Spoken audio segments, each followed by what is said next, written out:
Now part of the Darkcast network. Welcome to Indie Podcasts with a dark side.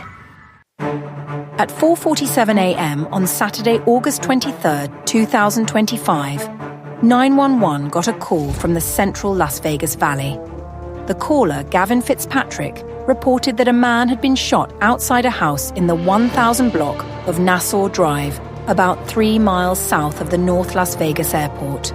When officers arrived just before 5 a.m., they found 23-year-old Mark Gaughan lying on the sidewalk with a gunshot wound to his neck. Welcome to Love and Murder. Heartbreak to homicide. We're Kai's AI co-hosts, taking over for Kai while she's off for December. However, Kai researches and writes every episode that we host. In every case, we tell you about stories where relationships take a deadly turn. And we do this with the victims at the center, always. Before we get started, I want to invite you into something special. Our Patreon, where the deeper conversations happen. Patreon.com/loveandmurder. That's where the cases go that are too detailed, too disturbing, or too twisty to fit into the regular feed. If you've ever listened to an episode and thought, wait, I want more than this, then the bonus tiers are where you need to be. You'll get full bonus cases, extended breakdowns, ad-free episodes, and access to our private community. Patreon.com/loveandmurder. And honestly, your support there is what keeps this show going and allows me to continue being a voice for the victims. So if you want more Love and Murder and you want to help keep the podcast alive, join us at patreon.com/loveandmurder. Now grab your apple juice and let's get back into this case of love and murder. Paramedics and officers tried to save him right there on the scene. They did life-saving measures, but the injury was too severe, and Mark was pronounced dead outside that house. Investigators questioned everyone who were on site, and standing in the middle of all of this was 20-year-old Allysandra Blea, Mark's girlfriend. She told the emergency dispatcher and detectives that this was an accidental shooting, and that she believed the gun held no rounds, and she was adamant that she did not intentionally kill Mark. She said she had never taken a firearms safety course before handling the gun. Mark, who reportedly modeled under the name Santiago, had been dating Allysandra for a little over 6 months. The shooting didn't happen in their own home. It happened at the home of their friends, Gavin and his girlfriend, Maverick Crafts, in the central Las Vegas Valley. The four of them, Mark, Allysandra, Maverick, and Gavin, had been hanging out and drinking since about midnight on August 23rd, and Gavin owned the firearm involved in the shooting. Gavin and Maverick told police that Mark and Allysandra seemed happy together and that they didn't know of any major fights between them. However, shortly after the shock died down, they told a very different story about that relationship. Maverick said that sometime that night, before the shooting, she and Allysandra were talking about Mark. Maverick told her that Mark talked about her constantly and how much he loved her. Instead of being touched, Maverick said that Allysandra told her that she didn't actually consider Mark to be her boyfriend, that she didn't even like him, and was disgusted to hear that he would call her his girlfriend. There was also an incident just hours before Mark died where Maverick said that while Mark was asleep, Allysandra hit him in the ribs with an empty liquor bottle. Mark woke up upset and asked why she did it. According to Maverick, she just laughed and showed no signs of remorse, and Maverick had to physically separate them. Looking back on everything, Maverick later told prosecutors she believed that lack of affection and the way Allysandra behaved that morning made it seem like she was using Mark. Then, according to everyone's statements, at about 4:30 a.m., after hours of alcohol and hanging out, Maverick and Allysandra decided they wanted to do a photoshoot involving weapons. Gavin told police he tried to be careful. He said he unloaded the firearm by removing the magazine, clearing the chamber and locking the slide back, then put the gun and the magazine on a table and went to sleep. At some point, Maverick left the area to go inside and change her outfit for the photos. When she came back, she noticed that the magazine was back inside the firearm. She didn't see who put it there. Polaroid photos later recovered from the scene showed how dangerous things had gotten. In one of them, Allysandra is lying back on Maverick's lap, holding a black firearm pointed at her mouth with her finger on the trigger. In another, Maverick is holding a knife. Later, they went outside to continue taking pictures, including photos of Allysandra posing with the gun near a vehicle. Maverick said that she remembered one particular moment clearly. She said Allysandra was sitting on her lap with the firearm while Mark took a photo and the flash went off. Then she saw another flash, and this time she saw Allysandra point the firearm at Mark. Maverick said she didn't actually see the trigger being pulled, but she heard the gunshot. The bullet struck Mark in the neck. Inside the house, Gavin woke up to screaming from both women. He ran outside and found Mark on the ground. That's when he called 911. Detectives then got a search warrant for Allysandra's social media and messages. Officers saw that her account revealed that she had a fascination with firearms. They pulled multiple conversations where she talked about her love of shooting guns, owning guns, and wanting to build her arsenal. There were photos of her holding handguns, revolvers and rifles in different poses, sometimes pressed against her own head, sometimes against stuffed animals' heads, sometimes shooting bottles at an unknown location. She also has a bullseye target tattooed on her chest. The most disturbing part was the way she talked about violence. Detectives said she had written, "I wish I could shoot people with real guns and get away with it." She allegedly talked about shooting people in the face and discussed killing prostitutes and the homeless. In one exchange with Mark, he suggested they use dummies as targets instead of real people. According to investigators, she answered, "We gotta shoot someone real, going to be the tunnels. If it's only one a night, the police will remain clueless." In their report, police said that in reviewing her social media, Allysandra appeared to have knowledge and experience of firearms and, more importantly, shooting firearms, which directly contradicted what she later told them, that she had never taken a firearms safety course and believed the gun was empty. When detectives sat down with her in what they described as a non-custodial interview, they confronted her about her posts, talking about killing prostitutes and burying them in the New Mexico desert. She told them those comments were a joke. She also claimed that her grandfather was actually a serial killer who was previously convicted in New Mexico.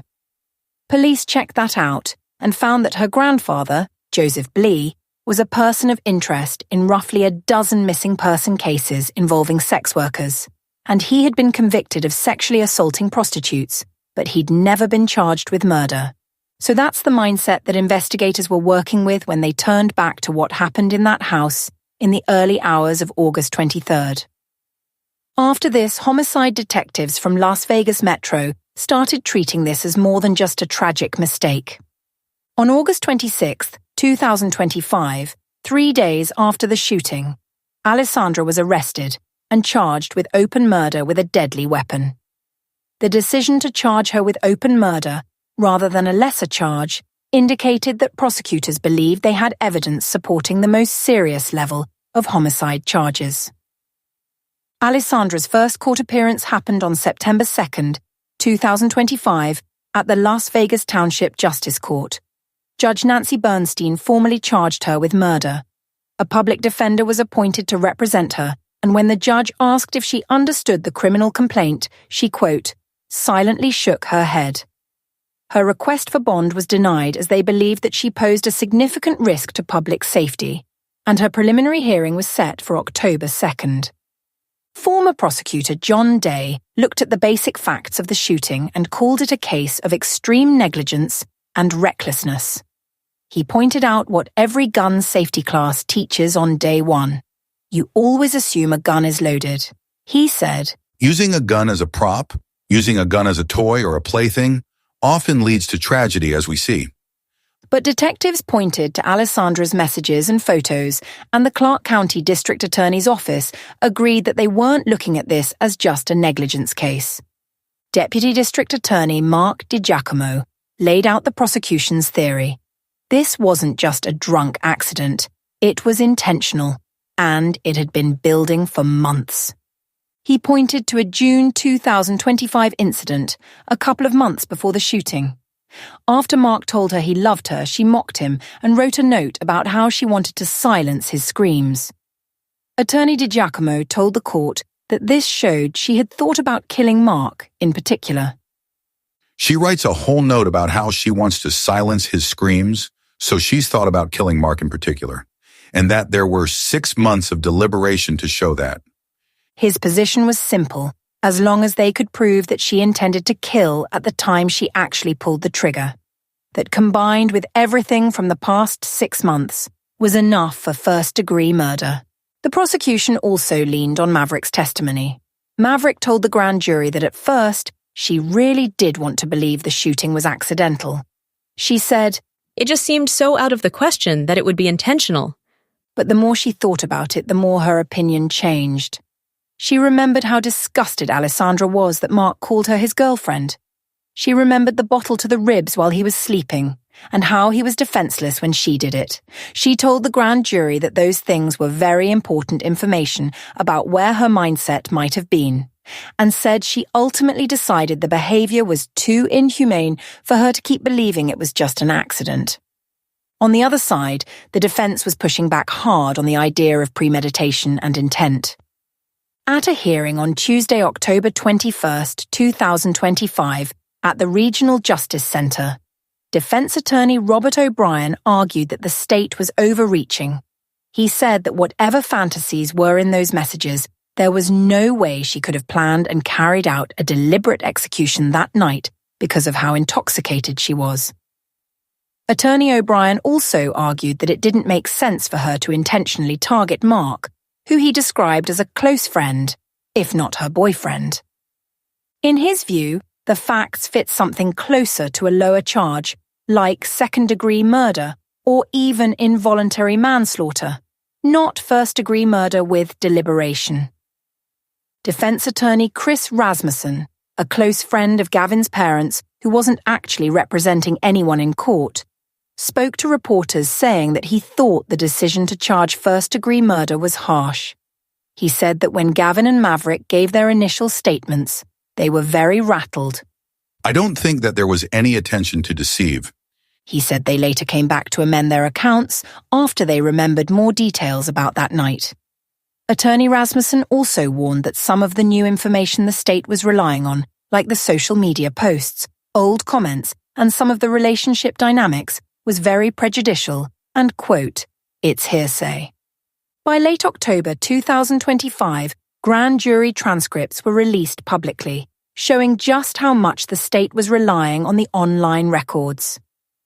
This represents a modern criminal case where social media evidence plays a crucial role in establishing motive and state of mind. The prosecution's reliance on Allysandra's online posts demonstrates how digital evidence has become integral to criminal proceedings. It's a complex web of evidence that both sides must navigate as legal proceedings continue. As the case moves forward, the central questions remain. Was this a tragic accident during a photoshoot gone wrong? Or was it the culmination of escalating violence and a disturbing fascination with firearms? The answers to these questions will ultimately determine Allysandra's fate and provide closure for Mark's family and friends who lost him in such tragic circumstances. And that's where we'll leave it for today's case. Remember that the case is still ongoing, so everything said here is all alleged. As always, we want to know what you think. Tell us your thoughts, your theories, or whatever frustrated rant this case stirred up. Kai reads every single comment and loves to hear from you. If you want more episodes, more deep dives, and more chances to be a real voice for the victims, then join us over on Patreon. Patreon.com/loveandmurder. That's where the full bonus cases live, along with ad-free episodes, behind-the-scenes extras, and those wild cases I can't always put here in the main feed. Your support there truly keeps this show going. It funds the research, the entire process, and allows Love and Murder to stay independent and listener-driven. Patreon.com/loveandmurder. Before we go, remember that it's all love and no murder. Thank you for listening all the way to the end. Thank you for your support, and we'll see you in the next episode.